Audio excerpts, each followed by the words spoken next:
Jemaah sekalian yang berbahagia, acara yang kelima, Mau'idatul Hasanah atau ceramah agama yang akan disampaikan oleh yang mulia Al-Karim Ibnul Karim Ki Haji Sukran Ma'mun, pengasuh Pondok Pesantren Darul Rahman Jakarta.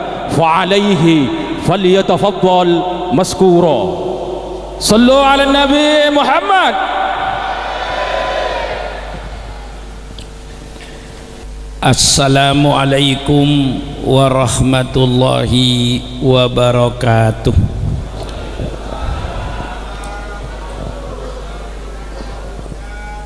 Bismillahirrahmanirrahim.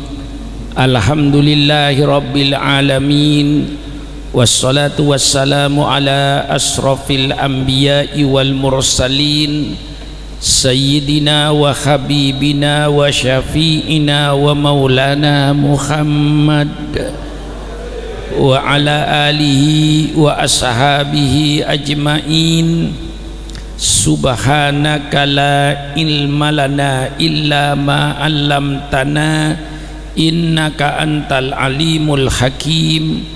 La haula wa la quwata illa billahil aliyil azim. Amma ba'du. Para alim ulama yang saya muliakan, para guru-guru, para ustadz dan seluruh pejabat pemerintah setempat yang saya hormati, hadirin dan hadirat sekalian yang berbahagia, wabil khusus kepada seluruh panitia peringatan Maulid Nabi besar Muhammad sallallahu alaihi wasallam, Bapak Haji Marsumi beserta juga Bapak Mahali yang mempunyai tempat ini. Terlebih dahulu saya menyampaikan ucapan terima kasih yang setinggi-tingginya.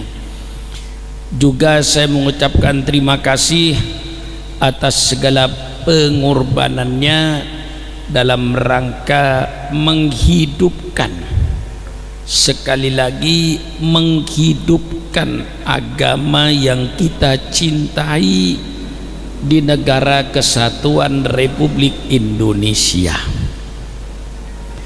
Selalu saya menyampaikan pengorbanan,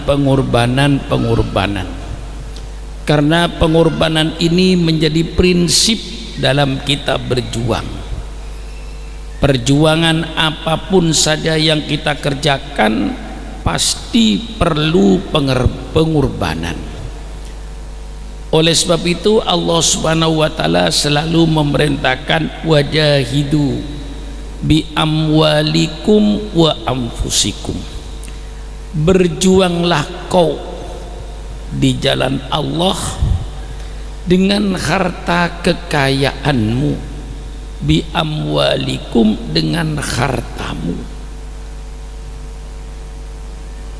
Kalau sudah dengan harta masih diperlukan yang lain, wa bi anfusikum, kalau perlu jiwamu kau korbankan untuk berjuang. Karena seluruh cita-cita dan kemauan itu tidak akan berhasil tanpa adanya pengorbanan. Kita dijajah oleh Belanda 350 tahun dengan segala kekejaman Belanda. Semua kekayaan Republik Indonesia ini dibawa oleh Belanda ke negerinya. Kita dijadikan miskin. Malah bangsa Indonesia sering diadakan kerja paksa, bekerja yang tidak dikasih upah oleh Belanda itu. Kemudian datang pula penjajahan Jepang yang tidak kurang kejamnya lagi. Kemudian tentu bangsa Indonesia tidak tahan dengan kekejaman mereka, akhirnya mempunyai keinginan. Canreng Madura Andi Pangatero ingin merdeka, ingin bebas dari penjajahan Belanda. Maka terwujudnya negara kesatuan Republik Indonesia ini bukan hadiah cuma-cuma dari Belanda. Terwujudnya negara kesatuan Republik Indonesia ini bukan hadiah dari Jepang, tapi kemerdekaan ini ditebus oleh bangsa Indonesia dengan aliran darah, dengan cucuran air mata. Berapa ibu-ibu yang jadi janda, berapa juta anak bangsa ini yang jadi yatim karena bapaknya gugur di medan peperangan melawan Belanda. Ini saudara, kemerdekaan ditebus dengan aliran darah, ditebus dengan cucuran air mata oleh seluruh rakyat Indonesia. Terwujudlah kemerdekaan ini. Alhamdulillah, insya Allah umat Islamlah yang terbesar jasanya. Saya tidak menghilangkan kelompok-kelompok yang lain yang ikut berjasa, tapi yang pasti yang terbesar jasanya di dalam mewujudkan negara kesatuan Republik Indonesia ini adalah umat Islam. Kalau pemerintah ingin memeriksa apa benar umat Islam paling besar jasanya, paling banyak sahamnya, paling banyak andilnya, persilakan pemerintah adakan sensus kuburan. Tapi tentu bukan kuburan umum yang saya maksud, sensus kuburan Taman Pahlawan. Di Indonesia ini setiap kota kabupaten mempunyai Taman Pahlawan. Di Sampang ada Taman Pahlawan, di Bangkalan ada Taman Pahlawan, Pamekasan, Sumeneb, di Jawa Timur Taman Pahlawan, di Jawa Barat tiap kabupaten. Di Bekasi ada Taman Pahlawan, di Kerawang Taman Pahlawan, di Tangerang Taman Pahlawan. Setiap kota kabupaten ada Taman Pahlawan. Tolong pemerintah adakan sensus Taman Pahlawan. Masuklah ke Taman Pahlawan, tanya yang mati itu siapa, yang ngisi kuburan Taman Pahlawan itu siapa. Tanya namanya siapa, agamanya apa, namanya siapa, agamanya apa, namanya siapa, agamanya apa. Saya yakin 99% darahnya umat Islam. Darahnya umat Islam yang kami korbankan untuk mewujudkan negara kesatuan Republik Indonesia. Alangkah wajarnya kalau umat Islam ini ikut mengatur negara ini, ikut membangun negara ini bersama-sama dengan komponen kekuatan-kekuatan yang lain. Karena kita yang paling besar jasanya dalam mewujudkan NKRI ini. Lah inilah saya katakan berkorban. Alhamdulillah saya bersama sampian setuju tidak jadi korban. Katinapa kula so sampian minta jadi korban? Karena orang sebelum kula dan sebelum sampian berkorban. Ini yang perlu kita hormati. Orang-orang sebelum kita mau berkorban hartanya, mewakafkan tanahnya untuk masjid, mewakafkan tanahnya untuk pesantren, mewakafkan tanahnya untuk madrasah, mewakafkan tanahnya untuk majelis taklim. Kadang-kadang jual sawah untuk bangun pesantren, jual kebun untuk bangun madrasah. Karena orang-orang sebelum kita ini berkorban, alhamdulillah kita tidak jadi korban. Ini yang harus kita ingat. Kita tidak jadi korban ini karena orang kita sebelumnya mau berkorban. Oleh sebab ini kita sedang dituntut untuk berkorban. Untuk siapa kita sedang berkorban? Untuk anak cucu kita, supaya tidak jadi korban. Tadi Kiai Al-Mukarram, Kiai Muhtaram menyatakan banyaknya paham-paham yang bermacam-macam. Bapak-bapak tentu tadi masih baca marhabanan, baca solawat. Ketika bapak melihat pemuda-pemuda kita, anak-anak kita baca solawat, baca ya Nabi salam alaika, ya Rasul salam alaika, ya Habib salam alaika, solawatullah alaika.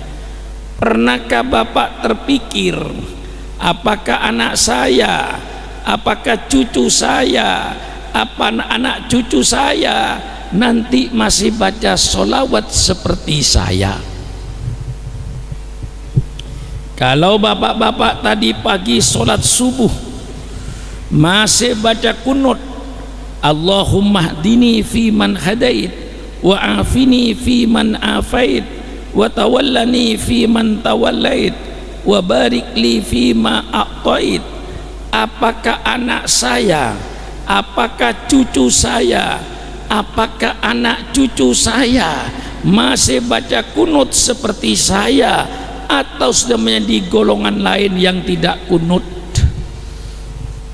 Lah ini yang harus dipikirkan oleh bapak-bapak dan ibu-ibu sekarang ini. Kita dituntut untuk berkorban. Untuk siapa berkorban? Untuk anak cucu kita. Kita ini sudah terlalu banyak makan jasa orang.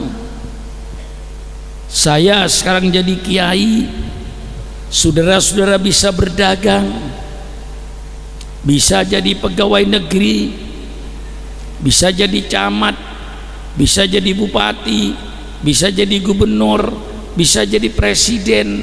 Sebenarnya siapa yang berjasa? Yang berjasa yang ada di kuburan Taman Pahlawan itu.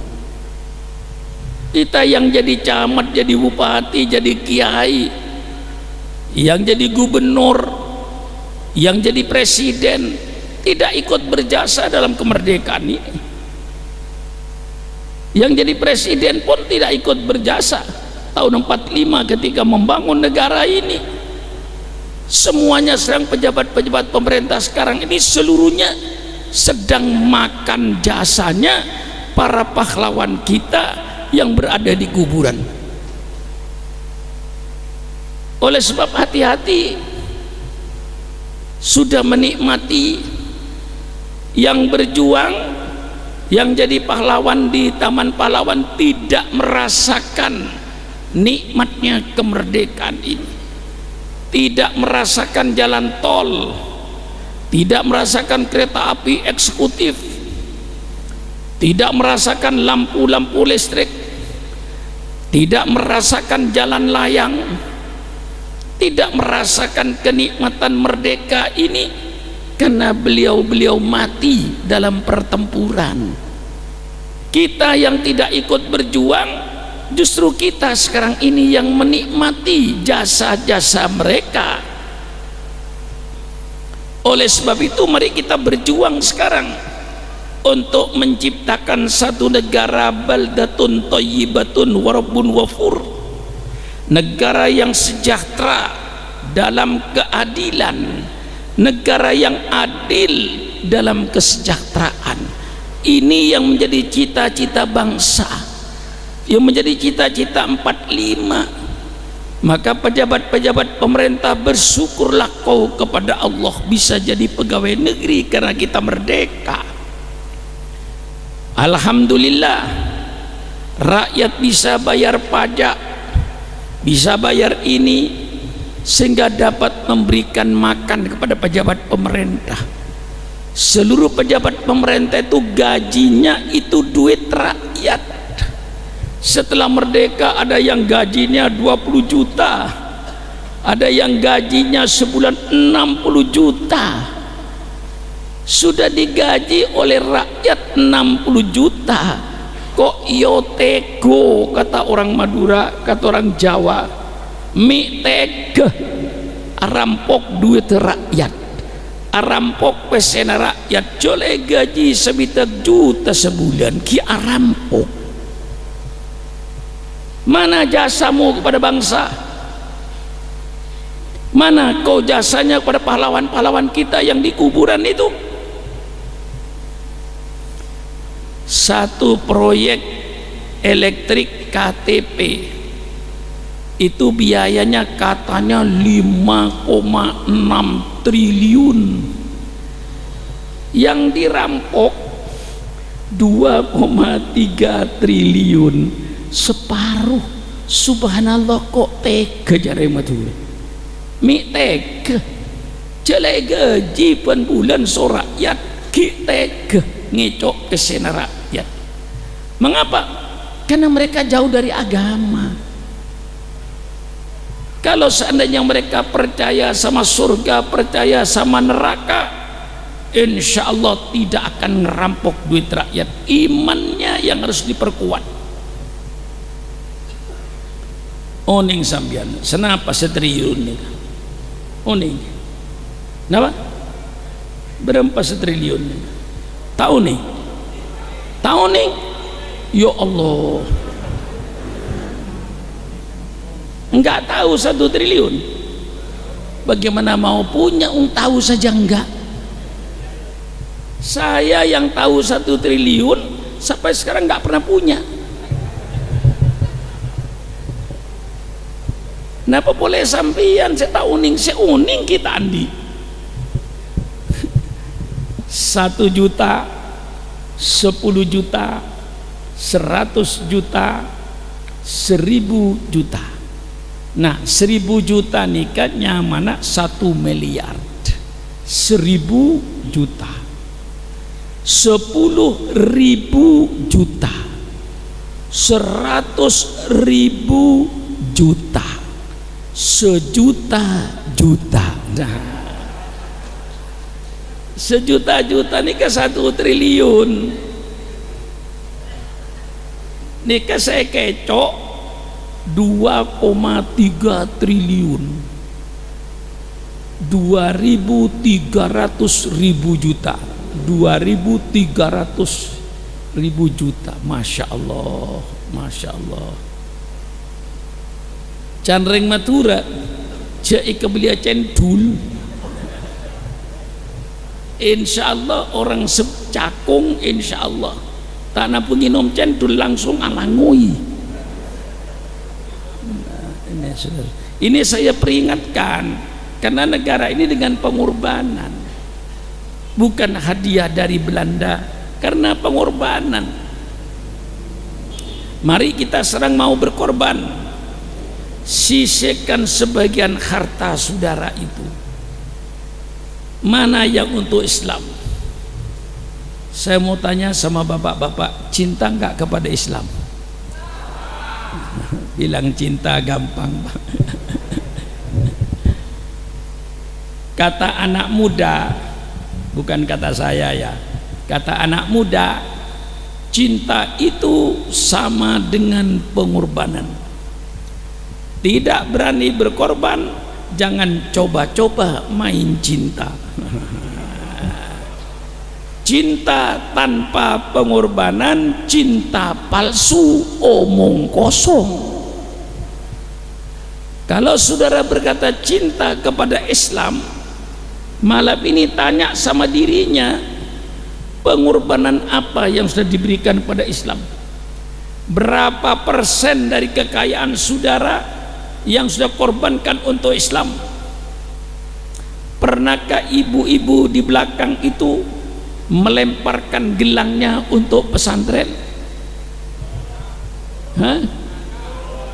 Pernahkah ibu-ibu melemparkan kalungnya untuk pesantren? Padahal harta yang dimiliki yang sebenarnya harta saudara, harta yang masuk ke masjid, harta yang masuk ke pesantren, kayak muhtarom, yang masuk ke madrasah, itu harta saudara yang sebenarnya. Yang saudara miliki sekian ratus juta, itu belum tentu harta saudara. Sisihkan sebagian dari harta saudara untuk Islam. Sisihkan harta saudara sebagian untuk orang-orang yang bertakwa kepada Allah. Rasulullah sallallahu alaihi wasallam bersabda, la yakul ta'amaka illa takiyun. Jangan sampai makan hartamu kecuali orang-orang yang bertakwa kepada Allah. Dan kadang sampai Madura abadaki mantan kangkui kebanggaan pas unjang musik di Sorbaja sampai majar 50 juta orang sedatang satu lapangan pada tentang-tengan kakapi ingkina benten tentang-tengan sampai bu mabuan senguncong rangsana bangga ketika mengawinkan anaknya saya undang musik orkes dari Surabaya dengan biaya sekian. Subhanallah, sampian mencari duit nyari PC canreng Madura teng tebenteng ingkina benten. Dan kadang tahun ini hujan, tahun ini panas, etabang PC so sampian. Kapan laulai PC bagi so sampian kau reng seta bejeng bagi koreng bu mabuan, masya Allah niser hule ben sampian bangga neng dunya, persilakan sampian bangga neng dunya, tapi ku aku neng akhirat senguncang ke tanggaan kenika senguncang orkes musik bu mabuan sambil joget, ku aku neng akhirat akan dimintai pertanggungan oleh Allah dan harus bertanggung jawab sebanyak berapa yang berbuat dosa di lapangan ditanggung oleh yang ngundang. Maka hati-hati. Nah, saya menginginkan mari kita supaya mau berkorban. Siapa yang akan menghidupkan Islam kalau bukan orang Islam? Mari kita hidupkan Islam. Dan ini semuanya perlu pengorbanan. Agama Islam nikah etornaki dak kanjeng Nabi sallallahu alaihi wasallam tak langsung Islam nikah besar, tak langsung Islam itu jaya, tak langsung Islam itu tersebar. Tersebarnya Islam, jayanya Islam ini kena diperjuangkan oleh Rasulullah sallallahu alaihi wasallam bersama-sama dengan para sahabat-sahabatnya yang siap berkorban harta. Bukan hanya siap berkorban harta, malah siap untuk berkorban jiwa. Ini para sahabat Rasulullah. Sehingga para sahabat Rasulullah itu kalau meninggal di atas tempat tidur, dia mengeluh, ya Rasulullah, mengapa saya tidak mati di perang Badar? Mengapa saya tidak mati di perang Uhud? Mengapa saya tidak mati di perang Khandaq? Mengapa saya tidak mati di perang Khaybar? Mengapa saya tidak mati di perang Tabuk? Mengapa saya mati di atas tempat tidur? Sia-sia saya melepaskan nyawa saya bukan untuk membela Islam. Itulah para sahabat Rasulullah. Sehingga Islam ini tegar, Islam hidup karena pengorbanan Rasul dengan para sahabat-sahabatnya. Alhamdulillah kita tidak hidup di negara perang, kita hidup di negara yang damai. Tidak perlu kita berkorban jiwa, cukup kita berkorban harta. Sisihkan penghasilan saudara tiap hari, punya keuntungan 50.000, sisihkan 5.000 untuk Islam. Punya keuntungan 100.000, sisihkan 10.000 untuk Islam setiap hari. Punya keuntungan 1 juta, sisihkan 100.000 untuk Islam. 900.000-nya untuk Anda. Masih lebih banyak Anda yang dapat, masih 900.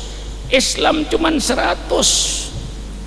Kalau sudah punya keuntungan sehari 10 juta, sisihkan 1 juta untuk Islam. Kalau setiap umat Islam berpikiran semacam ini, insya Allah pesantren hidup, masjid hidup, madrasah hidup, kiainya seger. Lah engkina punten. Kula ni kira-kira cilingna seger napa punten? Nawa? Oning rahasia na sampean. Oning rahasia na ini. Tetangga kula ni kae sae. Mun yang diajam kampung telur, dan kadang kulaku mereso pula datang ke copok kula. Nika kayak telur pampak, compok pampak. Terus kampung lekening ke jamu kiai. Bodoh sangat rakimat tuh. Bodoh matu dari Pontianak, bodoh matu dari Sumbawa, bodoh matu dari Bangka, bodoh matu dari Yaman. Banyak matu gue macam-macam senika. Sengirem telur bada, sengirem matu bada, sengirem susu bada. Masya Allah. Kol telok kulaku ngalak aing masak, campur so telur, campur so susu, beri matu, od gelui nalo. Tak terus nyinom punten, maca ayat Quran nalu, maca ayat aing. Kenapa ayat aing?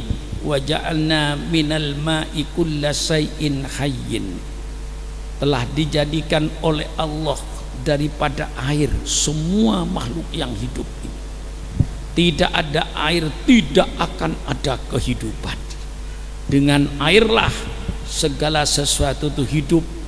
Binatangnya hidup karena air, pohon-pohonan hidup karena air, manusianya hidup karena air.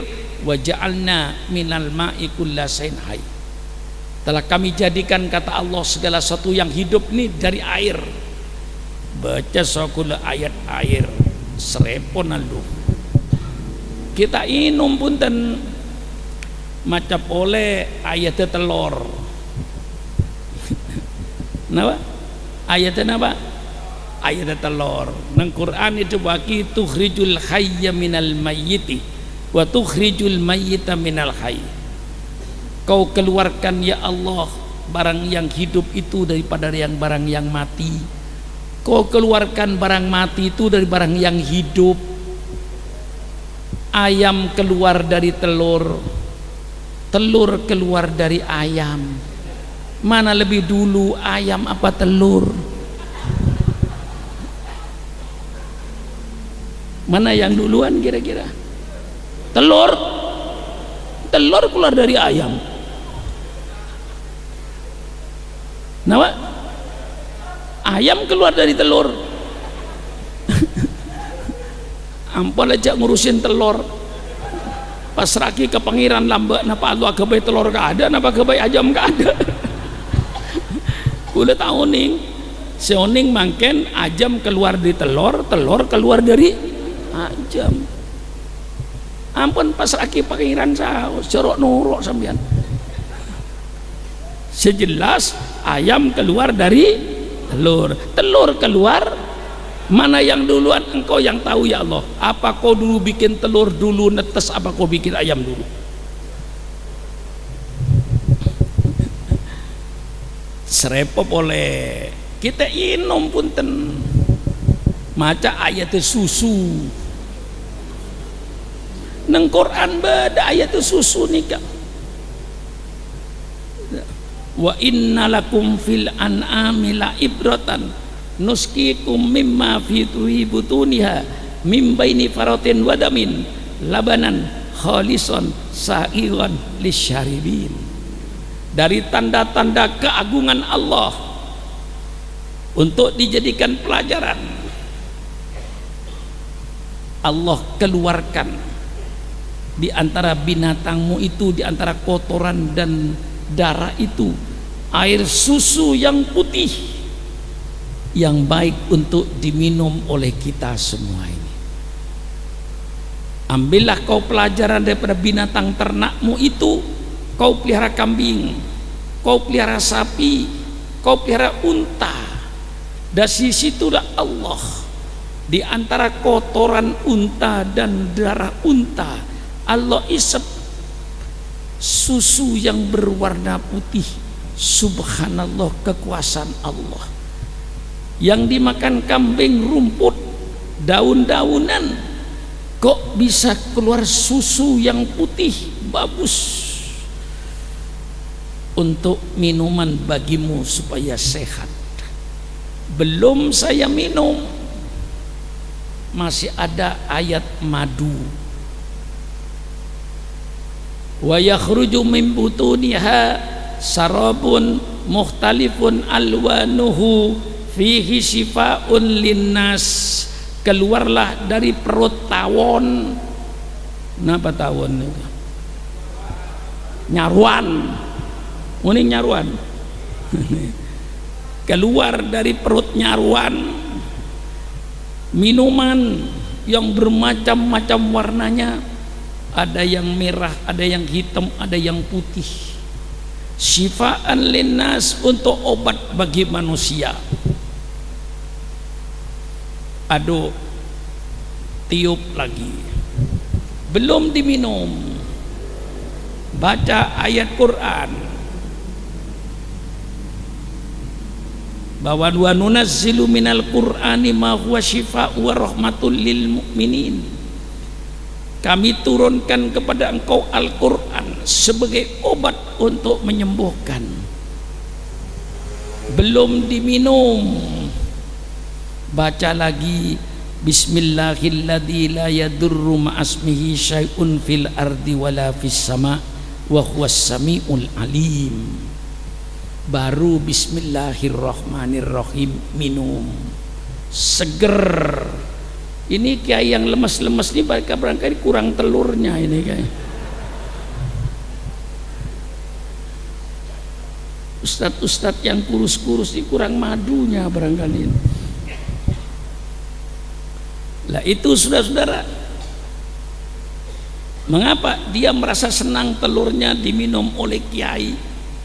Kalau semua orang berpikir menyisihkan harta kekayaan untuk Islam, insya Allah Islam hebat. Rasulullah dengan para sahabatnya berkorban. Dia pertama kali berjuang, Rasulullah itu dari pintu ke pintu. Keluarganya didatangi ketok pintu untuk mengajak masuk Islam.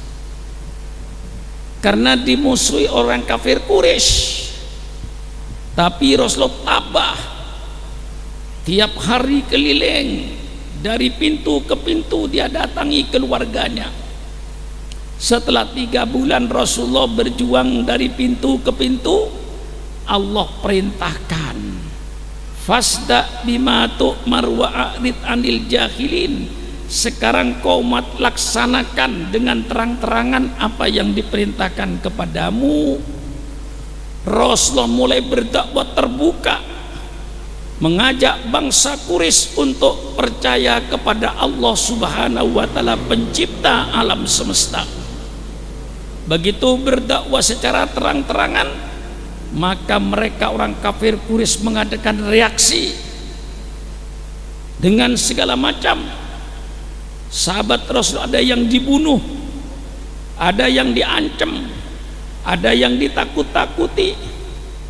Sayyidina Bilal radhiyallahu an diikat tangannya, ditarik di atas pasir dengan telentang ke atas, perutnya dikasih batu supaya dia kembali kepada agama jahiliyah. Tapi Sayyidina Bilal tetap ahad, ahad, ahad. Allah Maha Esa, Allah Maha Esa, Allah Maha Esa. Karena dengan kekejaman, dengan kekerasan, dengan ancaman, tidak mampu untuk memadamkan Islam. Yang api Islam mulai menyala untuk menerangi kota Mekah yang gelap itu, diterangi dengan api Islam. Dengan kekerasan dan kekejaman mereka tidak mampu untuk memadamkan Islam. Justru Islam semakin bercahaya. Akhirnya orang kafir Quraisy merubah politiknya. Dengan politik apa? Dengan politik embargo ekonomi, membekot ekonominya. Di Ka'bah, dinding Ka'bah ditulis seluruh bangsa Arab tidak boleh mengadakan hubungan dagang dengan umat Islam, khususnya di bidang pangan. Supaya apa? Supaya Nabi Muhammad dengan pengikut-pengikutnya mati kelaparan. Itu kekejaman mereka. Maka ketika Irak diembargo oleh Amerika Serikat, Libya diembargo oleh Amerika Serikat, saya katakan, hai bangsa Irak, hai bangsa Libya, bukan engkau yang pertama kali merasakan pahitnya embargo ekonomi.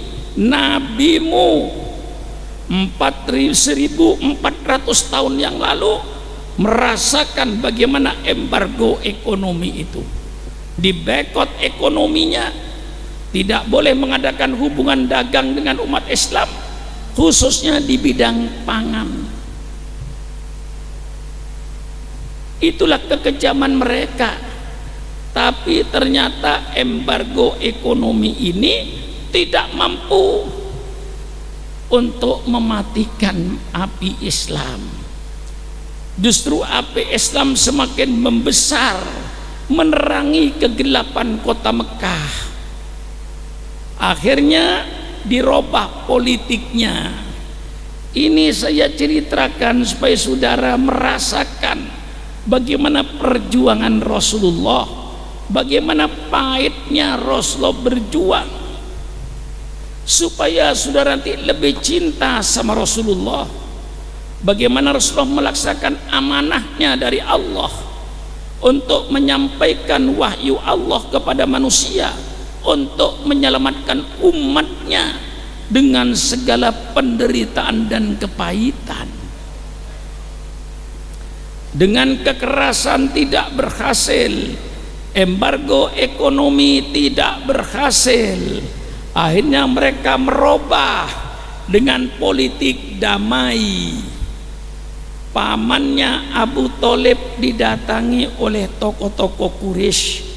Abu Thalib, engkau kan pamannya Muhammad. Muhammad itu kan ponakanmu. Coba tanya sama ponakanmu itu kira-kira maunya apa ponakanmu itu. Kalau Muhammad ponakanmu Abu Thalib ingin menjadi raja, kami seluruh bangsa Arab siap mengangkat Muhammad jadi raja dengan syarat berhenti menyebarkan agamanya. Abu Thalib tanya sama ponakanmu maunya apa. Kalau ponakanmu ingin jadi orang kaya, kami serahkan kekayaan kami bangsa Arab, sehingga ponakanmu Muhammad akan menjadi orang yang terkaya di kota Mekah ini, dengan syarat berhenti menyebarkan agamanya. Abu Thalib tanya sama ponakanmu maunya apa. Kalau ponakanmu ingin kawin dengan gadis-gadis di kota Mekah ini, semua anak perawan di kota Mekah saya kumpulkan, persilakan Muhammad kawin berapa saja maunya, asal berhenti menjalankan agamanya. Kira-kira kalau ditawarkan sama kiai sekarang, kira-kira gimana ya? Hah? Kira-kira orang sudah tidak pantas. Kadang-kadang berapa banyaknya ustadz yang bela Ahok ketika pilkada. Betul apa tidak? Secara naluri bukan sara. Orang Madura senang dengan orang Madura itu wajar, namanya nalori, bukan sara. Oleh sebab itu pemerintah harus memahami mana yang sara, mana yang naluri manusia. Orang Sunda senang dengan orang Sunda wajar, bukan sara. Kalau orang Sunda memilih pemimpin yang satu suku dengan mereka, itu wajar, bukan sara. Kalau orang Jawa senang dengan orang Jawa, wajar. Kalau orang Jawa memilih pemimpin dari suku Jawa, juga wajar. Itu bukan sara, dengan syarat tidak menghina suku yang lain. Betul apa tidak? Orang Madura senang dengan orang Madura, persilakan. Tapi kau hormati suku Betawi, kau hormati suku Sunda, kau hormati suku Jawa. Jangan menghina suku yang lain. Kita satu bangsa, satu negara, satu bahasa, Indonesia. Kalau orang Islam memilih pemimpin yang beragama Islam, itu bukan sara, itu naluri manusia. Betul apa tidak? Jangan dibawa ke sara, dibawa ke sara jadi sara, perang. Saya salut dengan umat Kristen di Papua. Saya hormati dia. Gubernur Papua itu selalu orang Kristen. Belum pernah Supran Makmun jadi gubernur Papua. Gubernur Papua selalu orang Kristen. Saya hormati. Itu wajar kalau orang Kristen memilih pemimpin yang seagama. Itu wajar, bukan sara. Yang sara itu kalau menghina suku yang lain. Betul apa tidak? Seandainya kemarin Pak Mahfud MD jadi calon gubernur di Jakarta, pasti Supran Makmun milih Pak Mahfud MD, tidak akan milih yang lain. Betul?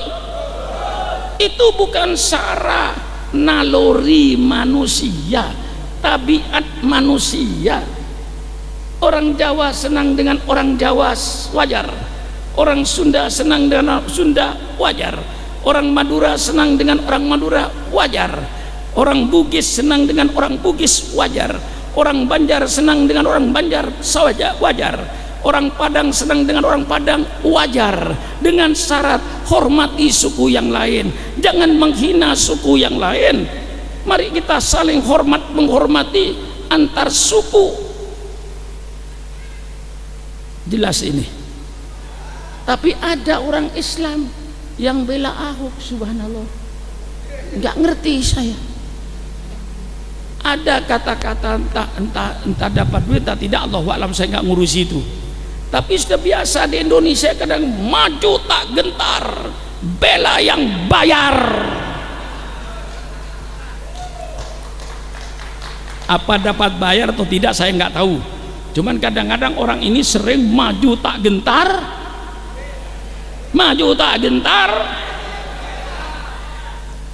bukan maju tak gentar bela yang benar. Lah ini Rasulullah sudah dibegitukan, diuji, ditawari takhta jadi raja, ditawari wanita, ditarai harta, tapi Rasulullah semuanya menolak. Abu Thalib pamanku, katakan sama si kafir-kafir ini, jangan itu yang ditawarkan sama saya. Letakkan matahari di tangan kananku, letakkan bulan purnama di tangan kiriku, aku tidak akan berhenti menyebarkan agama. Tinggal pilih, agama saya hidup atau saya mati. Tidak ada pilihan lagi. Nah, sebab pengorbanan Rasulullah inilah alhamdulillah kita tidak jadi kita kenal Islam, kita tahu halal, kita tahu haram, kita kenal surga, kelak neraka nanti setelah hidup di akhir zaman. Setelah dunia ini oleh Allah nanti dihancurkan kiamat, Allah akan membuat dunia baru yang namanya dunia akhirat. Disitulah Allah akan membalas segala perbuatan hambanya. In khairan fa khairun wa in syarran fa syarrun. Kalau baik Allah kasih balasan dengan surga, kalau jahat Allah kasih balasan dengan neraka. Alhamdulillah kita tahu jalan yang benar, kita tahu jalan yang diridhoi oleh Allah. Ini semuanya karena perjuangan junjungan kita Nabi besar Muhammad sallallahu alaihi wasallam. Tidak hanya sampai di situ. Setelah segala macam cara, macam politik gagal, politik kekerasan gagal, embargo ekonomi gagal, dengan politik damai gagal, akhirnya orang kafir Quraisy mengadakan musyawarah. Ditulis di dalam Al-Quran, wa idh yamkuru bikal ladina kafaru, ingatlah engkau Muhammad tatkala mereka membikin tipu muslihat untuk menghancurkan kau. Dalam musyawarah itu hadirlah iblis berupa manusia. Di dalam tafsir Tabari dan tafsir yang lain dicantumkan, begitu musyawarah dimulai, Abu Lahab sudah berkata, dengan cara kekejaman gagal, embargo ekonomi gagal, diajak damai gagal, sekarang tinggal apa lagi? Keluar pendapat liyuthbituka, tangkap saja Muhammad itu, masukkan penjara. Karena kalau Muhammad tidak ditangkap, dia masuk desa keluar desa, masuk kampung keluar kampung, agama dia akan jadi besar. Tangkap saja Muhammad, masukkan dalam penjara. Iblis berkata, pendapatmu sia-sia. Mengapa? Muhammad itu dari keluarga mulia, bangsa Quraisy, bangsa yang terhormat. Kalau sukunya ditangkap di penjara, tentu akan dibela oleh mereka, merasa kehormatannya diinjak-injak. Akhirnya Muhammad akan keluar dari penjara karena keluarganya orang-orang besar, orang-orang terhormat. Datang pendapat yang kedua, usir saja Muhammad dari kota Mekah supaya tidak ada di kota Mekah. Iblis angkat tangan lagi, pendapatmu berbahaya. Kalau Muhammad nanti diusir di luar kota, dari kota Mekah, dia nanti mengajak umatnya menyebarkan agamanya. Begitu pengikut dia besar, pasti negara kita akan serbu oleh Muhammad dari luar negeri. Bahaya Muhammad diusir ke luar negeri. Ya, di penjara sia-sia, diusir ke luar negeri berbahaya. Akhirnya apa? Abu Jahal langsung mengatakan, kalau begini caranya tidak ada jalan lain, bunuh saja Muhammad. Iblis berkata, ini pendapat yang benar, ini yang benar, bunuh Muhammad. Saya ceritakan ini pada saudara supaya saudara lebih cinta lagi sama Rasulullah. Yakin saudara sudah cinta, tapi dengan cerita ini insya Allah akan lebih cinta lagi pada Rasulullah. Karena kita merasakan bagaimana penderitaan Rasulullah di dalam menjalankan amanah yang dititipkan oleh Allah untuk memperjuangkan agama Allah dengan segala macam cara. Rasulullah berdakwah ayat beda dengan Syukron Makmun berdakwah kayak Marom, kayak Muhtarom, beda. Saya belum pidato sudah dikasih sate betul, dikasih bebek goreng rasanya alhamdulillah, dikasih buah-buahan, dikasih apel, dikasih anggur, masya Allah. Belum pidato itu, apalagi sesudah pidato nanti. Alhamdulillah, nabimu ketika datang ke Taif tahu kau, bukan disambut dengan bebek goreng, bukan disambut dengan ayam bakar, bukan disambut dengan buah apel dan buah anggur, batu-batu yang dilemparin kepada Rasulullah sehingga Rasulullah luka. Begitu Rasulullah berdarah, malaikat Jibril tidak terima. Turun malaikat Jibril, hai Muhammad, angkat tanganmu, minta sama Allah. Asal kau angkat tanganmu, minta kepada Allah. Kami para malaikat siap untuk menggerakkan semua bukit-bukit yang ada di Taif untuk menghimpit umat di Taif ini karena kurang ajar terhadap kau. Tapi apa jawaban Rasulullah? Jibril, bukan itu yang saya minta. Saya diutus kepada mereka. Kalau mereka mati semua, saya ini menjadi nabinya siapa? Apa kata Rasulullah? Allahumma hdi qaumi fa innahum la ya'lamun. Ya Allah, berikanlah kepada mereka petunjuk, hidayat. Orang yang melemparin batu didoain yang baik. Babada orang sini yang seperti itu, sampean isake noreng tuana macam-macam, manter sambar beledek macam-macam sampean. Rasulullah tidak. Allahumma hdi qaumi fa innahum la ya'lamun. Ya Allah, berikanlah hidayahmu, berikanlah taufikmu kepada mereka yang menyakitin saya. Orang yang menyakitin didoain yang baik Rasulullah. Oleh sebab itu Allah menyatakan innaka la'ala khuluqin azim, engkau benar-benar di atas akhlak yang agung Muhammad.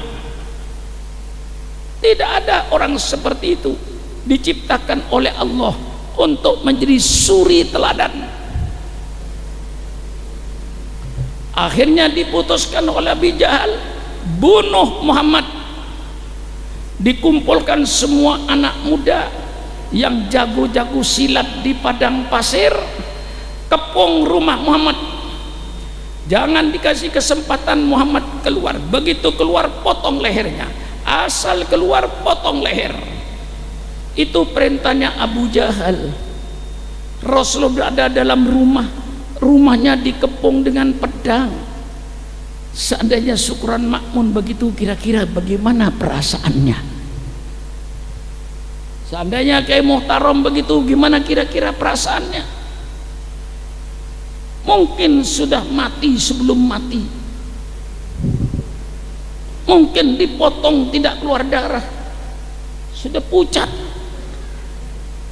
Dalam keadaan serius seperti itu, Jibril turun. Ya Rasulullah, malam ini Allah perintahkan kau tinggalkan kota Mekah ini.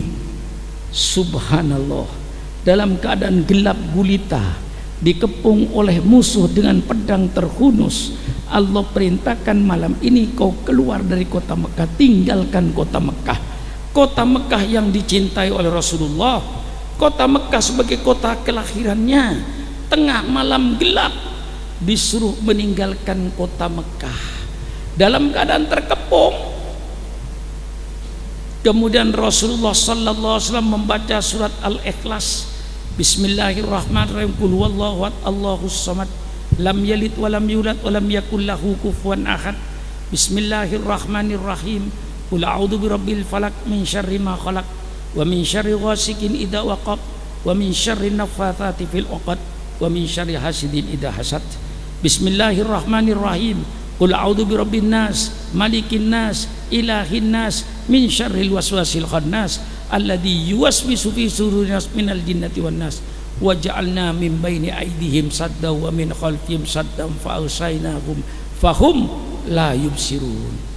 Ngambil pasir tabur, mereka semuanya tertidur, dalam keadaan tertidur.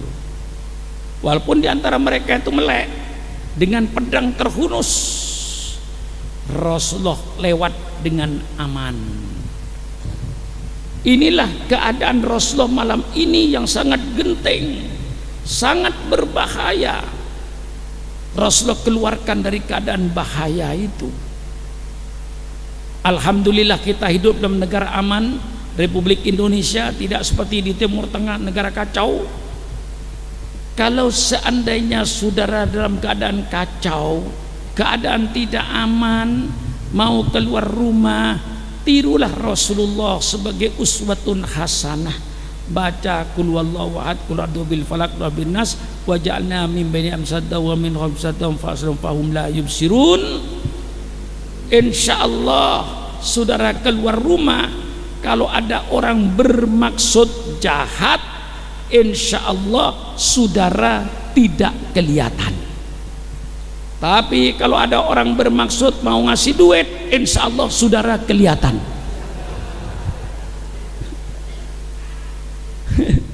Lah iya, kalau orang ngasih duit kita tidak kelihatan, ya nggak dapat Pak. Betul apa tidak? Tapi kalau bermaksud jahat, insyaallah kita tidak keluar, tidak kelihatan. Langsung menuju rumahnya Sri Abu Bakar Siddiq radhiyallahu anhu.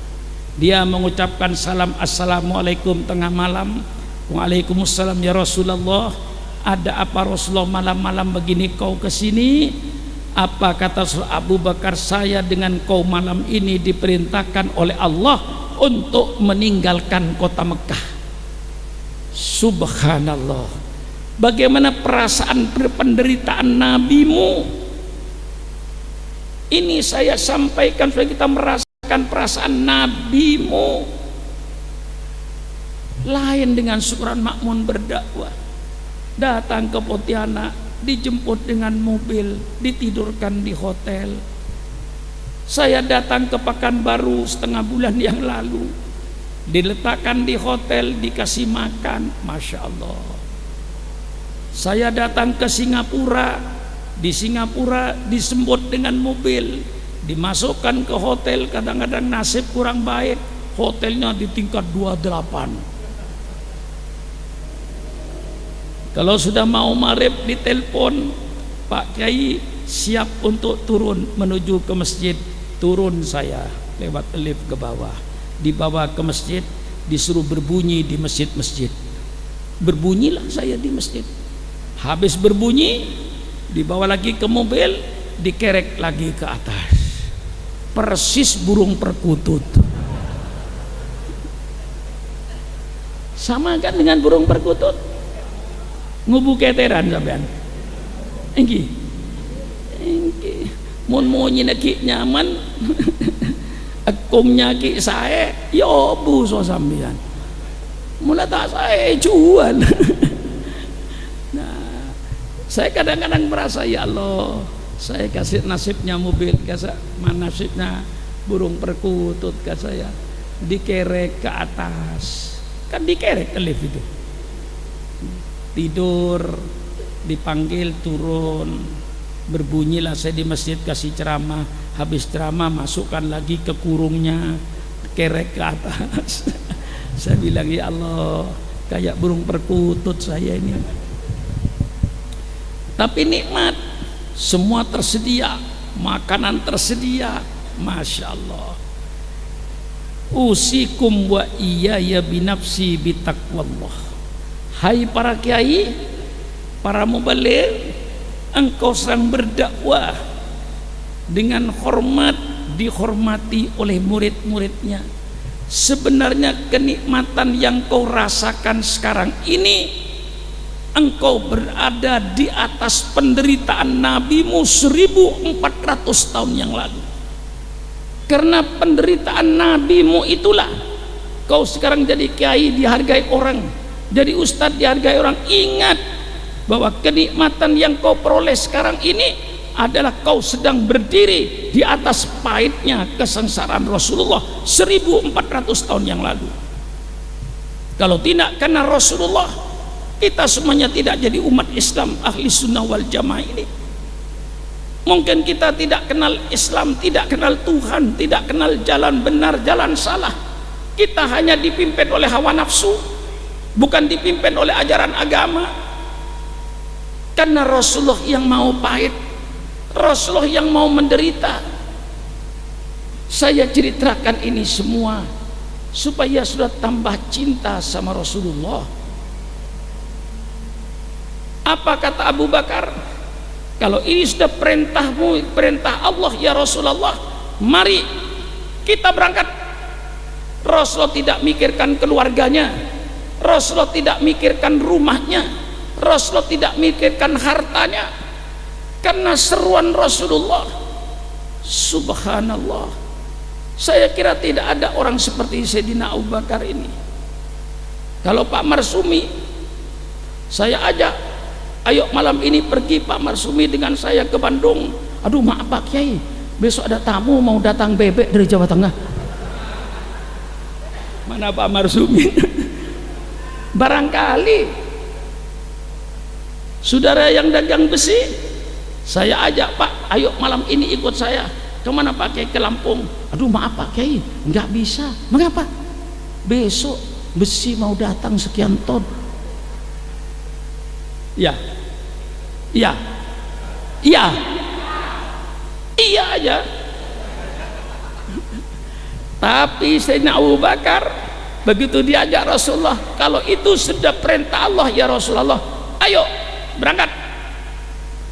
Sayyidina Abu Bakar membuktikan sabda Rasulullah, la yu'minu ahadukum hatta akuna ahabba ilaihi mimmalihi wa waladihi wa walidihi wan nasi ajmain. Tidak sempurna iman seseorang, kata Rasulullah, sehingga aku lebih dicintai olehnya daripada hartanya, daripada anaknya, daripada bapaknya, dan di seluruh manusia yang ada. Yang paling dicintai Muhammad ibni Abdullah, baru imannya sempurna. Bu, ada ibu di belakangnya. Bu, mata nama celak yolok tak nyampit. Buk, mata nama celak yolok tak nyampit. Kini kacandring Madura melak mata na gereng. Oning gereng kan? Oning gereng. Mata nama celak na bunten. Mencelak na bunten. Yolok nyampit apa bunten. Bu, saya tidak melarang ibu mencintai suaminya. Bu, cinta enggak sama suaminya? Yang tidak menjawab mudah-mudahan dicerai.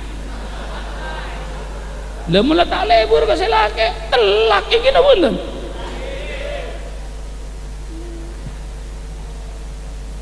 Silakan datang melengus. Teh sampai ada kebaik TV, kopi ya kebaik TV. Ini nasa kelampi TV. Bini nas cuma ajeling. Pabali kematuan. Bapak, cinta enggak kepada istrinya? Yang tidak menjawab berarti sudah punya cadangan di luar.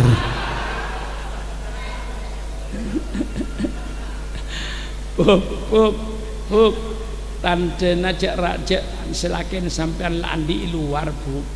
Bila tahu tandena bu, seni kebuk tandena bu.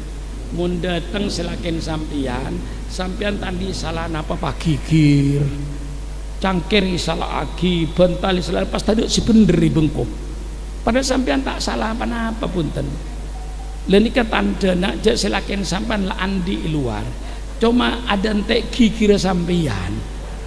Mun sampean alaban gigir langsung itelak.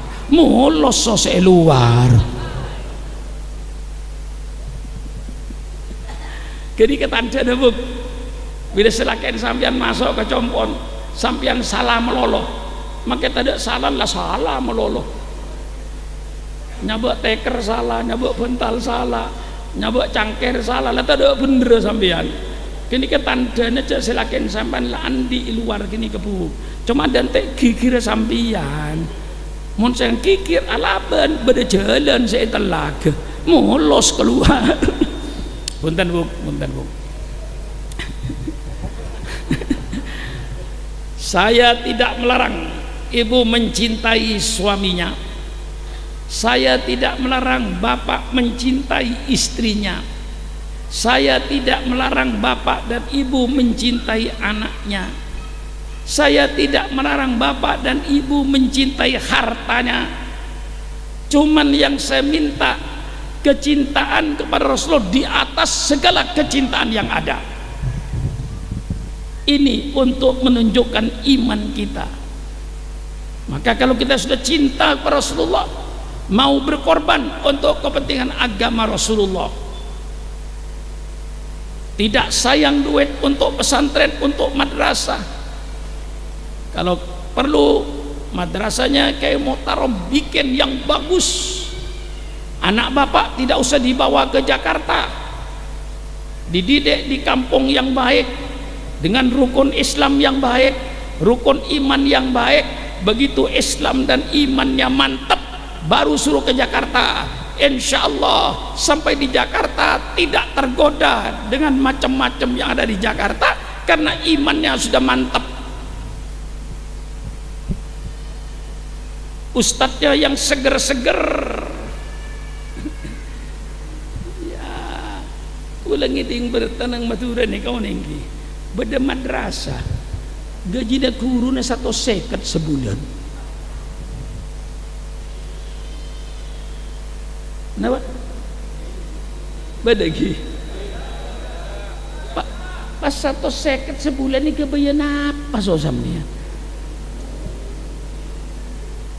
1 seket sebulan seare Rp5.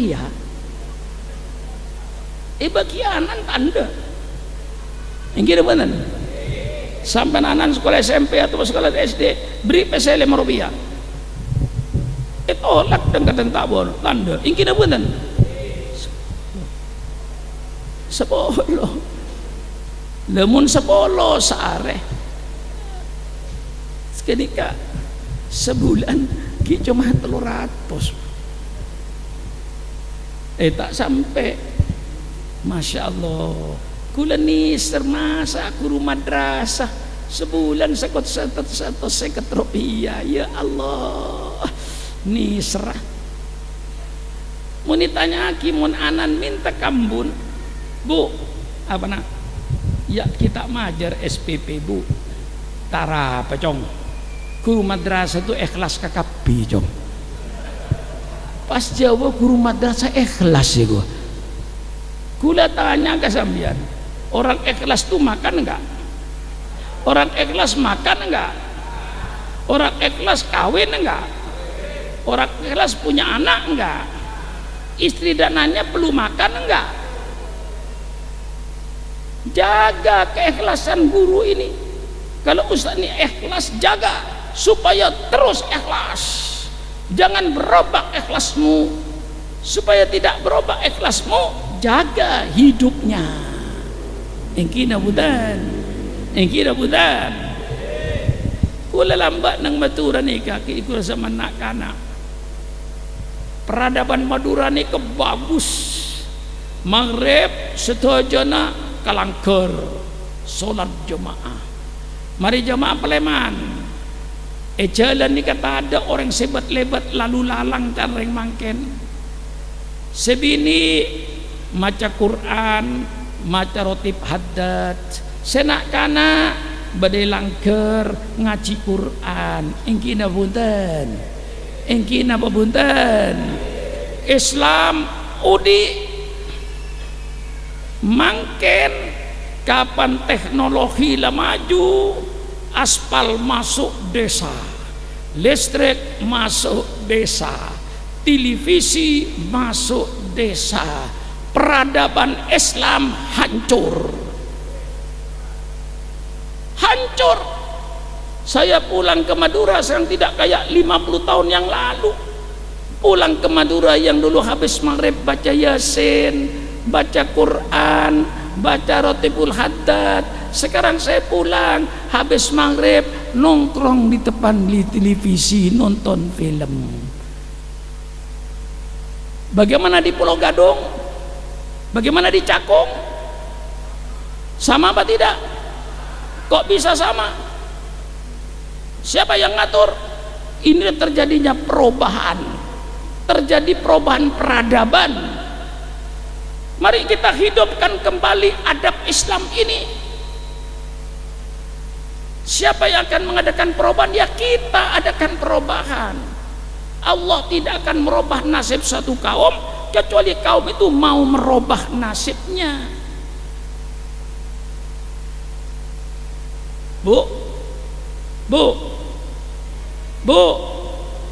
ibu merasa ngaji enggak, Bu? Merasa ngaji, alhamdulillah. Siapa gurunya, Bu? Siapa gurunya, Bu? Enggak kenal saya ya? Bapak-bapak merasa ngaji enggak? Siapa gurunya? Terima kasih, Bu, saya diaku sebagai guru. Terima kasih, Pak, saya diaku sebagai guru. Sekarang dengarkan perintah guru. Siap? Siap? Dengarkan perintah guru. Mulai besok sore setelah adzan maghrib, seluruh umat Islam matikan televisi. Tidak pantas ngaku umatnya Nabi Muhammad setelah maghrib nongkrong di depan televisi. Umatnya Nabi habis maghrib dikir, baca Quran, baca tahlil, dan seterusnya. Hidupkan peradaban Islam yang sekarang peradaban Islam mati, sehingga rumah orang Islam dan yang bukan Islam sama saja. Kedua-duanya sama nongkrong depan televisi. Betul apa tidak? Betul apa tidak? Kalau besok malam ibu-ibu nongkrong depan televisi pada maghrib, jangan ngaku muridnya Syukran Makmun, muridnya setan kau. Terang-terangan aja. Sampai maghrib aja 1 jam, Bu. Apa artinya 1 jam? Kita oleh Allah dikasih waktu 24 jam. 24 jam itu lama. Betul? Tidur 6 jam, masih tinggal 18. Ya, cari duit 12 jam, masih tinggal 6 jam. 4 jam bengong. 2 jam untuk ibadat, 1 jam untuk sembahyang 4 waktunya, yang 1 jam nanti maghrib dengan isya. Ingat kepada Allah. Jangan cuma soal dunia yang diurusi, nggak bakalan selesai. Semakin kaya semakin kurang, semakin kaya semakin kurang, semakin kaya semakin kurang. Tidak ada orang yang puas dengan dunia ini. Nggak ada. Pertama kali sampean numpak sepeda engkol, uning sepeda engkol. Kapan sampean numpak sepeda engkol? Pas pada sepeda motor lebat. Ya Allah, nyaman andi sepeda motor, ya Allah. Aba andi sepeda engkol toot sake, ya Allah. Iberi sareng Allah sepeda motor. Numpak sepeda motor lah nyaman. Pas sepeda mobil lewat lebat, mikir boleh sampian. Ya Allah, sepeda motor, ya Allah, ojen kau ojenan, panas kepanasan, ingkina bunten, angin dari ada nabrak pangeran, dadaku lepas kardus pangeran, letak masuk angin, nyaman senumpak mobil. Tolong ya Allah, beri gula mobil, beri so Allah mobil. Napa sampean pas bocah, ya Allah stop, jak tambahin boleh. Nawa sampean numpak mobil dapat ke Tanjung Priok Kirtase, pas ngetele kapal sampean. Ya Allah, mon motor tak bisa lango ya Allah kelem nang tase mulai ngadik kapal cek nyaman na pangeran entar ke Pontianak ngambang mon mobil teselem ya Allah tolong ya Allah muka bulan dia kapal beri Allah kapal napa pas kuca ya Allah ampun ya Allah jak tambahin pola ya Allah cukup ampun ya Allah tak kira punten pas kapal terbang ke atas tinggi teruan dia kapal terbang beri kapal terbang Allah tak kira puas niku sepur sejak lancung pas terus sepur beri boleh so Allah Ta'ala sepur dan numpak sepur sampeyan panabrak geladak gegar ke sungai buru mareh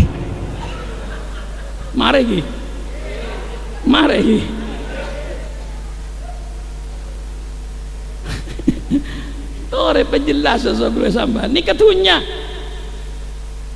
ada orang nikah nolak tunya sajian banyak sajian korang so boleh cerita aki mulai sepeda engkol dari sepeda engkol terus sepeda motor ibri motor Yamaha terus mobil ibri mobil terus kapal ibri kapal terus kapal terbang ibri kapal terbang terus sepur selanjutnya 12 gerbong puro nompak sepur nabrak geledak gegar ke sungai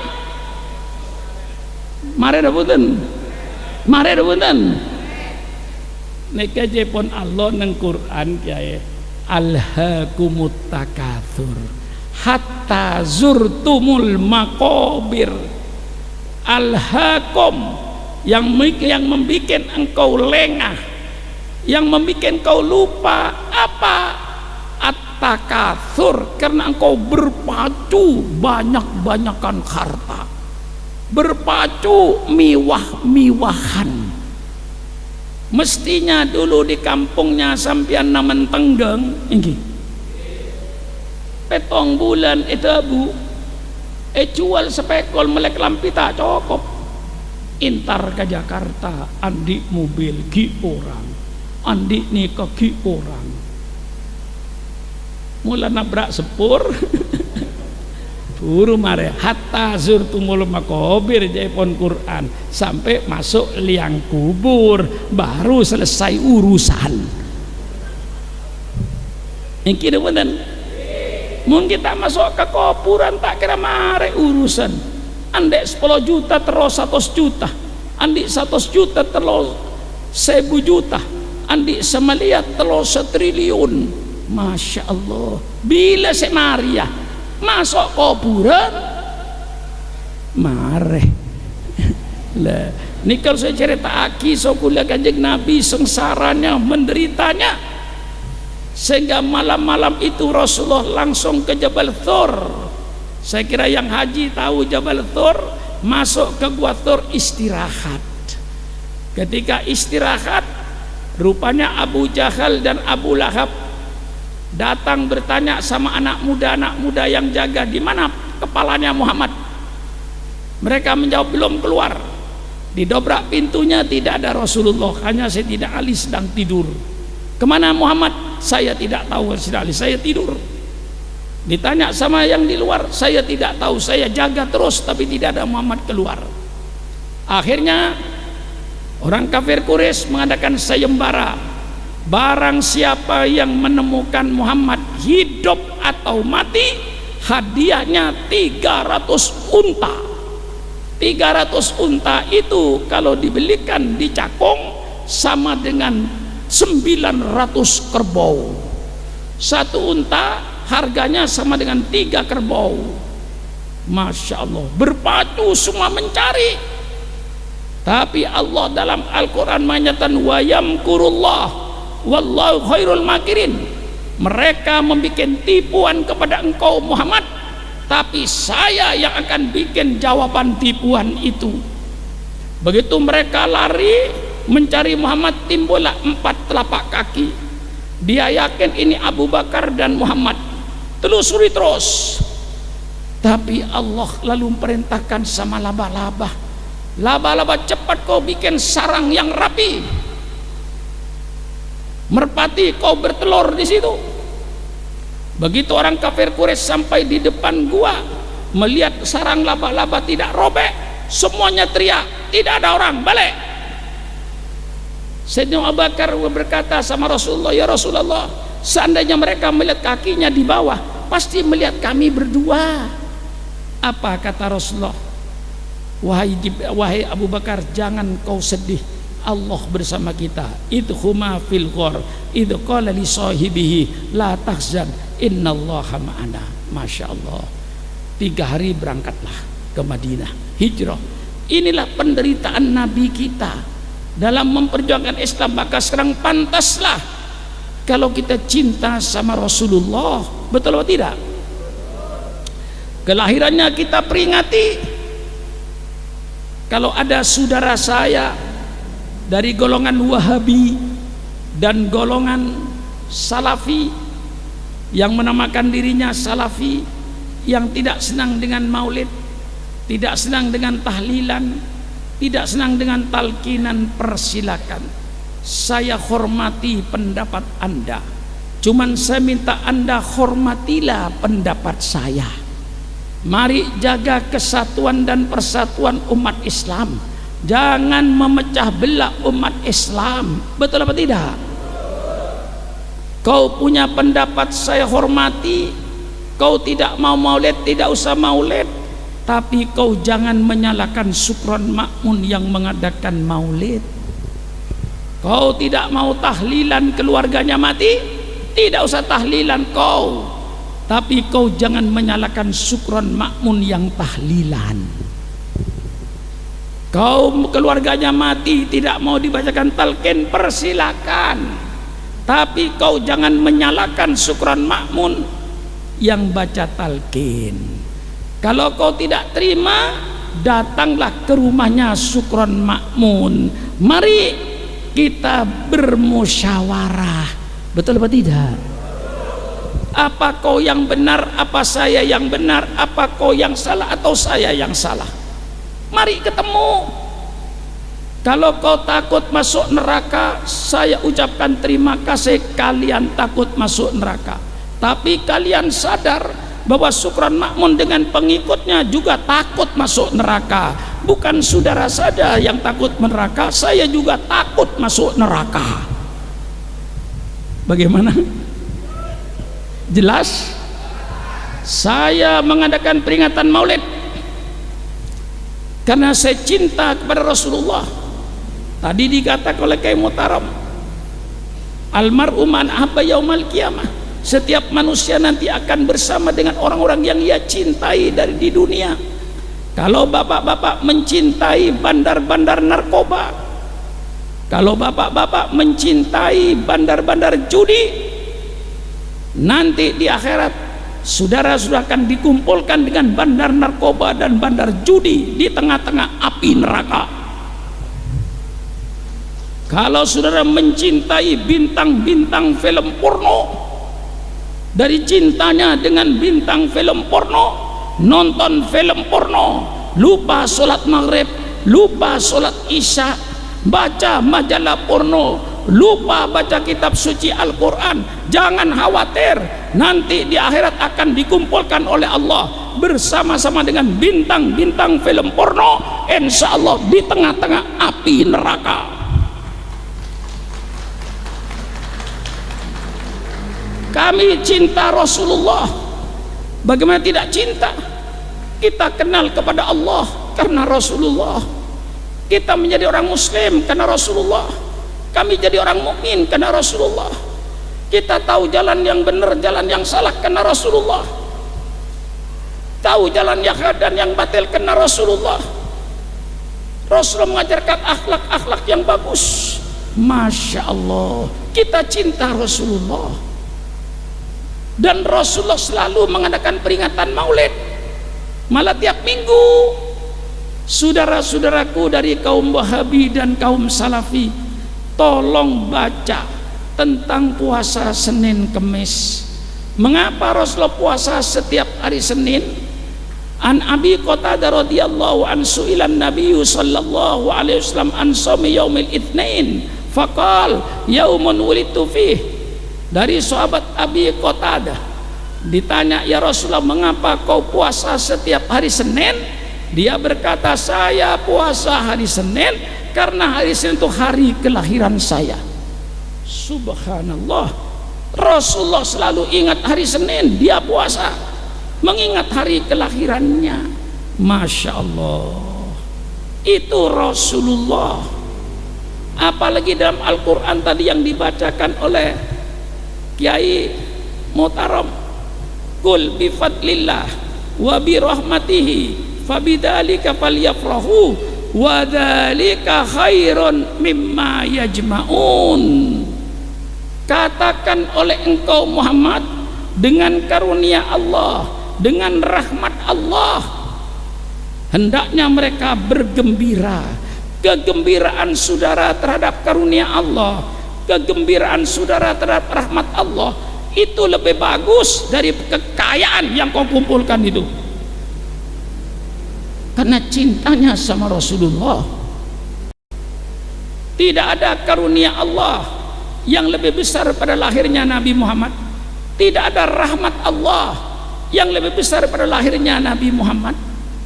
Lahirnya Nabi merupakan karunia Allah, rahmat Allah terbesar.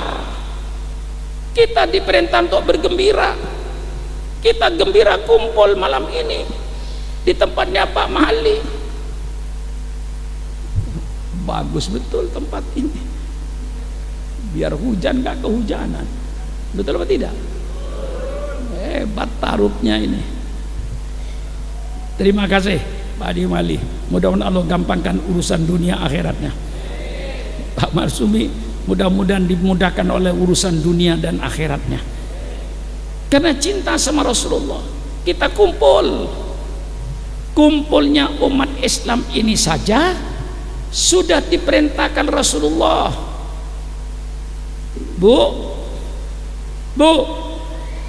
tidur,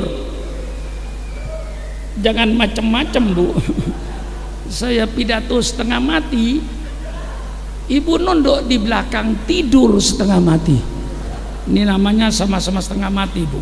Yakin kalau ibu yang ngantuk itu ada di samping saya tonjok mukamu itu. Bu, inginkah ibu diluaskan rezekinya? Loh, kok nggak jawab? Yang tidak jawab mudah-mudahan melarat. Sudah, yang tadi batal Bu, yang tadi batal, nggak jadi. Saya ulang sekali lagi, kalau diulang tidak menjawab, ya Allah, yang tidak menjawab mudah-mudahan melarat. Bu, inginkah ibu diluaskan rezekinya? Nah, kelihatan kalau takut melarat. Bapak-bapak, inginkah bapak-bapak dipanjangkan umurnya? Yang tidak menjawab mudah-mudahan cepat mati. Batal yang tadi ya. Saya ulang sekali lagi, kalau saya ulang tidak menjawab, ya Allah, yang tidak menjawab terserah kepadamu ya Allah, cabutlah. Awas, tadi batal. Inginkah bapak-bapak dipanjangkan umurnya? Jelas takut matinya.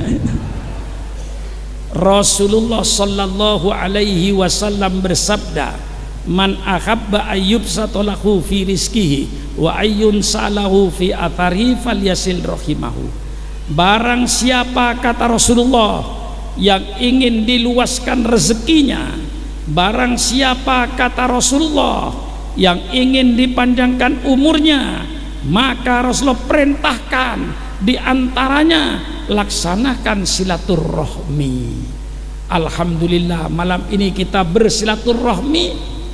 Betul? Yang lama tidak bertemu, alhamdulillah. Ya Allah, malam ini kita bersilaturahmi dalam rangka memperingati kelahiran nabimu ya Allah. Mudah-mudahan dengan silaturahmi ini ya Allah, sesuai dengan sabda Nabi-Mu ya Allah. Mudah-mudahan kita diluaskan rezeki yang halal ya Allah. Mudah-mudahan dengan silaturahmi malam ini memperingati hari kelahiran Nabi-Mu ya Allah, sesuai dengan sabda Nabi-Mu ya Allah. Mudah-mudahan kita dipanjangkan umur di dalam taat kepada Allah. Begitu diadakan Maulid, persilakan saudara-saudaraku yang beraliran Wahabi dan yang beraliran Salafi, tolong hadir ketika peringatan Maulid. Apakah ada peringatan Maulid yang dikerjakan oleh ulama itu pekerjaan yang mungkar? Tidak ada. Semua yang kita kerjakan perintah Allah. Peringatan Maulid kita baca sholawat, ya Rabbi sholli ala Muhammad, ya Rabbi sholli alaihi wasallim. Dikatakan lahir kita berdiri. Mengapa berdiri? Menghormati kelahiran Rasulullah dengan menyambut dengan syair-syair yang indah. Ya Nabi salam alaika, ya Rasul salam alaika, ya Habib salam alaika, salawatullah alaika. Wahai Nabi, selamat datang atas kelahiranmu. Wahai Rasul, selamat datang atas kelahiranmu. Wahai kekasih Allah, selamat datang atas kelahiranmu. Kesejahteraan atas engkau, wahai kekasih Allah. Masya Allah. Baca Quran, perintah Allah. Baca sholawat, perintah Allah. Al-Mau'izatul Hasanah, perintah Allah. Betul? Betul? Nanti ditutup dengan doa, perintah Allah. Tidak ada peringatan Maulid yang dikerjakan oleh ulama yang tidak perintah Allah. Seluruhnya perintah Allah.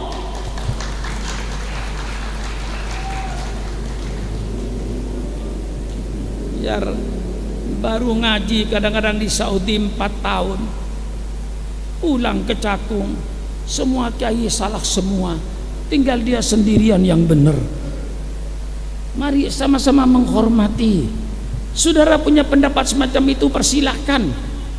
Mari kita jaga kesatuan dan persatuan umat Islam untuk tidak syirik mensyirikkan, tidak untuk sesat menyesatkan. Ulama semuanya takut masuk neraka kayak engkau takut masuk neraka, sama saja. Mari kita pahami bahwa perintah Allah itu bermacam-macam. Ada perintah Allah yang Allah tentukan waktu dan tempatnya. Waktunya ditentukan sampai tanggal 9 Dzulhijjah. Kemudian tempatnya ditentukan di tanah suci. Itu perintah haji, waktu dan tempat. Misalnya ada orang Madura yang kaya, karena kaya lalu membeli tanah 100.000 hektar di Bangkalan. Kemudian Masjidil Haram dipindah ke Gigir. Tama Gigir Liga, tapi pindah ke Geger. Tama Geger. Ndak ada aja galis tanah merah lagi. Kita aja tanah merah, mulai tanah kosong. Dari Tasik Laut sampai ke dia aja beli ke kapi. Pas Masjidil Haram yalle. Pada so Masjidil Haram. Ka'bah pada masuk Ka'bah, beton apa ada celeng. Persis, ukurnya persis. Arafah akabai Arafah. Gunung apa yang mana ke saya? Gunung Geger. Tambah boto sejarah aja. Beri pali atas pote. Kabai Jabal Rahmah. Kabai boleh Musdalifah pada masuk Musdalifah sebadan tanah suci. Kabai Mina persis Mina na tadak bidana. Ba'olia haji ke Geger.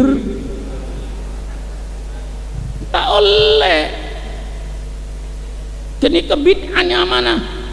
Nah, pada perintah Allah penikah, Allah tantuaki tempat deh. Bektona tek tantuaki sekarba bila baik ibadah umroh bila baik cuma tempat tek tantuaki. Pada pola ibadah Allah Ta'ala nantuaki bektona kenangan tek tantuaki Salat 5 waktu. Separlo sampan salat duhur bakto duhur, salat asar bakto asar, salat maghrib bakto maghrib, salat isya bakto isya, salat subuh bakto subuh. Ekam masa pada salat, ekam asaos. Salat di jalan tol persilakan, asal jangan di tengah-tengah. Niki debutan pengkir sampean asolat kiri songai persilakan. Sampean asolat neng alas persilakan. Sampean asolat tengah sabe andi barung persilakan, tengah sabe asolat di compo persilakan. Cuma si Abdul masjid bektoh etantuaki kendengan te tantuaki. Pas banyak perintah Allah tidak menentukan tempat, tidak menentukan waktu. Baca Quran, kapan baca Quran? Kapan saja. Di mana baca Quran? Di mana saja. Baca sholawat, Allah perintahkan baca sholawat. Kapan baca sholawat? Kapan saja. Di mana baca sholawat? Di mana saja. Ini Allah perintah dikir. Kapan dikir? Kapan saja. Di mana dikir? Di mana saja. Di kereta api, di pesawat, di bus persilakan. Masya Allah, bebas. Waktunya bebas, tempatnya bebas. Nah, muslimat akompol malam Jumat. Malam Jumat maca Yasin bersama saban malam Jumat. Istiqomah. Yang pasti zaman Rasulullah tidak ada baca Yasin setiap malam Jumat istiqomah, tidak ada. Apakah muslimat yang baca Yasin setiap malam Jumat istiqomah masuk neraka? Tolong pikirkan oleh kau. Tidak semua yang tidak ada zaman Rasulullah pasti jeleknya. Kami tahu bid'ah itu barang baru yang tidak ada pada zaman Rasulullah. Apakah barang baru itu pasti jeleknya? Belum tentu. Barang baru itu ada yang jelek, barang baru itu ada yang baik. Bid'ah itu ada yang baik, bid'ah itu ada yang jelek. Ngerti? Yang berkata bid'ah ada yang baik bukan Sukron Makmun. Sayyidina Umar Ibnul Khattab radhiyallahu an.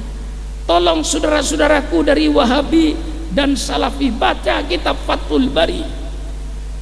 Dalam bab salat tarawih qiyamul Ramadan, di situ sembahyang tarawih berjamaah. Zaman Rasulullah tidak ada. Zaman Abu Bakar tidak ada tarawih berjamaah. Baru tarawih berjamaah diadakan oleh Sayyidina Umar Ibnul Khattab. Ketika beliau melihat 12.000 umat Islam sembahyang tarawih sendiri-sendiri, kemudian Sayyidina Umar perintahkan untuk berjamaah. Ditunjuk waktu itu sebagai imam sahabat Ubay bin Ka'ab. Sahabat Ubay bin Ka'ab adalah imam pertama kali sholat tarawih di dunia ini. Setelah selesai sembahyang tarawih 23 rakaat tertib teratur, Sayyidina Umar berkata, nikmatil bid'atu hadihi, inilah sebagus-bagus bid'ah. Jadi bukan Sukron Makmun yang bilang bid'ah yang bagus. Sayyidina Umar diperkuat oleh Al-Imam Syafi'i radhiyallahu an. Apakah Imam Syafi'i diragukan keilmuannya? Apakah Imam Syafi'i diragukan ketakwaannya? Tentu tidak. Imam Syafi'i berkata al-bid'atu bid'atani. Bid'ah itu ada dua macam. Al-bid'atul mahmudah, bid'ah yang terpuji. Mana bid'ah yang terpuji? Segala bid'ah barang baru yang sesuai dengan Al-Quran dan Sunnah Nabi, itulah yang terpuji. Ada bid'ah yang tercela, bid'ah yang sesat. Yang mana? Bid'ah yang bertentangan dengan Al-Quran dan Sunnah Nabi. Ini jelas saudara-saudara. Jelas kan? Jadi kalau orang bid'ah sesat, suruh ke rumah saya. Ya. Nanti kalau di Cakung ada yang berkata ini bid'ah zaman Nabi, tidak ada, suruh ke rumah saya. Datangin guru saya itu. Dia yang mengajar bid'ah kepada saya. Iya, mari kita jaga kesatuan dan persatuan umat Islam. Betul apa tidak? Orang Islam yang sudah tahlilan, saya ingin menjelaskan mengapa tahlilan. Nah, ini semuanya saudara-saudara, saya jelaskan tentang maulid, bahwa maulid itu seluruhnya yang kita kerjakan dalam maulid itu seluruhnya perintah Allah, tidak ada yang tidak perintah Allah. Maka memahami Islam itu jangan cuma 2-3 hadis, hafal 100 hadis sudah merasa melim, hafal 1000 hadis, kau hafal 1000 hadis belum ada artinya. Mengapa? Hadis Bukhari saja 7.000 lebih, hadis Muslim 7.000, belum Sunan Abu Daud, belum Sunan Tirmidzi, belum Sunan Ibnu Majah, belum Sunan Nasai. 6 kitab hadis yang tebal-tebal, kira-kira jumlahnya plus minus 30.000. Saudara baru hafal 1000 sudah merasa alim besar. Mari Islam pahami secara keseluruhan, jangan dengan 1, 2, 3 hadis, dengan 4, 5 hadis, dengan 10, 20 hadis. Kita pahami Islam secara keseluruhan, ngaji yang lengkap. Nah, ini saudara-saudara yang saya lihat sekarang itu mulai timbul perpecahan gara-gara ini bid'ah, ini bid'ah, ini bid'ah. Betul apa tidak? Saya jelaskan secara terbuka sekarang. Nah, inilah saudara barang yang saya sampaikan. Ya Allah, 2 jam saudara. Saya ini besok jam 5 ke lapangan terbang Soekarno-Hatta, tahu nggak kau? Dikira suruh pidato disisai jam 5, besok sudah harus ada di lapangan terbang menuju ke Jawa Timur. Balik dari Jawa Timur, saya masih ke Pontianak. Dari Pontianak nanti sebalik ke Jawa Tengah. Nanti saya tanggal 16 Januari saya terbang menuju Singapura. Saya janji di Singapura sebanyak 6 hari. Dari Singapura saya terus ke Kuala Lumpur. Di Kuala Lumpur saya janji 6 hari untuk maulid di sana. Masih banyak kerjaan saya ini. Enak aja terus. Saya ini kiai, jangan disuruh-suruh.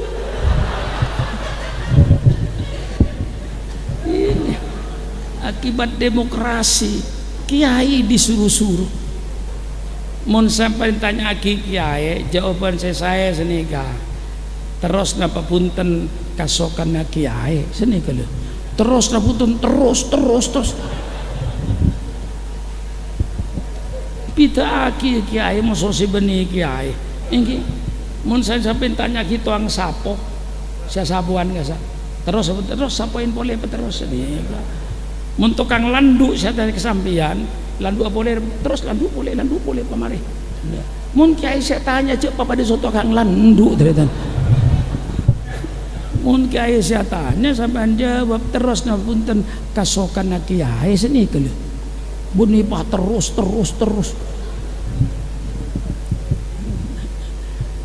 Ya, saya kira cukup sekian. Mari kita baca Fatihah. Fatihah ini kita hadiahkan kepada guru-guru kita, kepada ulama-ulama kita, kepada keluarga-keluarga kita, sahabat-sahabat kita yang telah dipanggil oleh Allah. Kita doakan mudah-mudahan Allah menerima amal soleh mereka, mudah-mudahan Allah mengampuni dosa-dosa mereka, dan mudah-mudahan kita semua yang dipanjangkan umur, mudah-mudahan panjang umur dalam taat kepada Allah. Mudah-mudahan Allah memudahkan segala urusan-urusan kita, baik urusan dunia kita dimudahkan oleh Allah baik urusan akhirat kita mudah-mudahan dimudahkan oleh Allah Subhanahu wa taala. Ala hadin niyya wa ala kulli niyatin sholihah wa ila hadratin nabiyil mustafa Muhammadin sallallahu alaihi wasallam. Al-Fatihah. A'udzu billahi minasyaitonir rajim. Bismillahirrahmanirrahim. Alhamdulillahirabbil alamin arrahmanir rahim maliki yaumiddin. Iyyaka na'budu wa iyyaka nasta'in. Ihdinas siratal mustaqim siratal ladzina an'amta 'alaihim ghairil maghdubi 'alaihim waladdallin. Amin. Allahumma bihaqqil Fatihah wa bisirril Fatihah wa bi karamatil Fatihah wa bi barakatil Fatihah wa bi jahi man unzila 'alaihil Fatihah. Ya farijal ham, ya kasifal gham, ya man li 'abdihi yaghfir wa yarham, ya dafi'al bala idfa annal bala, ya arhamar rahimin irhamna, ya tawwab tub alaina innaka antat tawwabur rahim. Allahumma lakal hamdu syukra wa lakal mannu fadla wa anta rabbuna haqqa wa nahnu abiduka riqqa wa anta lam tazal lidzalika ahla. Allahumma ya muyassira kulli asir wa ya jabira kulli kasir wa ya sahiba kulli farid wa ya mughniya kulli fakir wa ya muqawwiya kulli dhaif wa ya ma'mana kulli khaib. Yassir alaina kulla asir fataisirul asir alaika yasir. Ya man la yahtaju lal bayadi wat tafsir hajatuna ilaika kathir wa anta alimum biya wa basir. Allahumma inna nakhafu minka wa nakhafu mimman yakhafu minka wa nakhafu mimman la yakhafu minka. Allahumma bihaqqi man yakhafu minka najjina mimman la yakhafu minka bi hurmati sayidina Muhammadin sallallahu alaihi wasallam. Allahumma anzilna munzalan mubarakan wa anta khairul munzilin. Allahumma anzilna munzalan mubarakan wa anta khairul munzilin. Allahumma anzilna munzalan mubarakan wa anta khairul munzilin. Rabbana atina fid dunya hasanah wa fil akhirati hasanah wa qina adzabannar. Subhana rabbika rabbil izzati amma yasifun wa salamun alal mursalin walhamdulillahi rabbil alamin. Kurang lebihnya saya minta maaf. Sekali lagi terima kasih pada sebuah panitia dan yang berkorban untuk maulid ini. Mudah-mudahan kita dapat syafaat Rasulullah sallallahu alaihi wasallam. Sekian, wassalamualaikum warahmatullahi wabarakatuh.